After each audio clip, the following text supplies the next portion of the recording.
Syederalun Polda Jawa Timur memeriksa Marcel Radival alias Pesulap Merah atas dugaan pencemaran nama baik.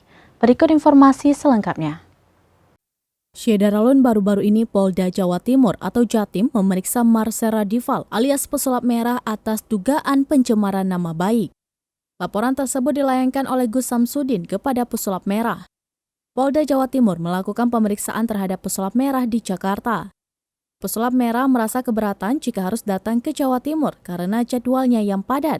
Dikutip dari kanal YouTube Seleb On Cam News, Pesulap Merah memberi tanggapan setelah diperiksa oleh Polda Jawa Timur atas laporan Gus Samsudin.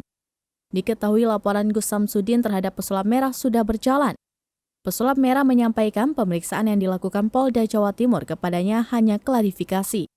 Kemudian Pesulap Merah diberikan pertanyaan oleh Polda Jawa Timur mengenai alasannya membuat video pembongkaran trik perdukunan. Seperti jawaban awal Pesulap Merah, ia hanya sekadar mengedukasi masyarakat saja. Pesulap Merah merasa tidak khawatir dengan banyaknya laporan yang ia terima dari para dukun.